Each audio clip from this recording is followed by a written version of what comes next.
Hello everyone! In this video we will explore the client side of the app, which is essentially the user experience after creating an account. Let's start with the Add New Item section. This is where users can add new items to the directory after signing up. All the fields you see here are customizable. By updating the Prisma schema, you can add any field you want with the appropriate configurations. Once added, you can implement the corresponding code in this section to make it live and usable. By default, the fields include the item's name, a short description, the section it belongs to, and we have also the item logo, images, a YouTube video, category selection, pricing model, and many others. A very special and outstanding feature in this boilerplate is the AI content generator. With just one click, users can generate content for their items. All they need to do is enter their website link, and the built-in AI tool will scrap the website content, and using a special prompt, it generates SEO optimized content for the item. For example, let's try sasscore.com. It's a SaaS boilerplate. And click generate, and after a brief moment, as you can see, the tool provided us with a very good content. And this mini tool is fully customizable based on the prompts you defined at the backend. Another nice feature that will enhance your directory's SEO while also driving more traffic to it is the pop-up message that appears after the user submits their content.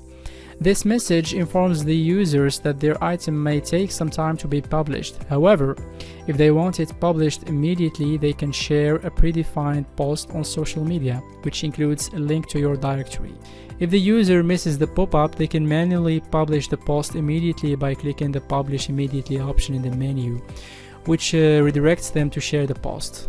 Additionally, there is a section below where users are invited to join your partner program. This program asks users to add your directory badge to their website in exchange for privileges such as priority placement in the related items section and a reserved spot on the partners page. This can certainly help you gain valuable backlinks and boost traffic. And if you don't need these marketing features in your directory, you can simply disable them in the config file. Users can also edit their published items, and if an approved item is modified, its status will revert to pending review.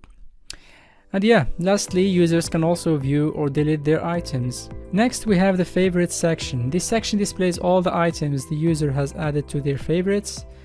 And adding an item to favorites is straightforward, but users must sign up to perform this action. In the reviews page, users can view all the reviews they have submitted along with their status.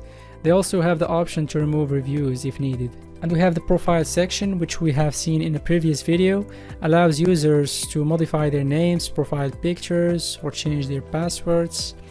There's also an option to enable two-factor authentication for added account security. We got also the notification that lets the users customize the types of emails they wish to receive.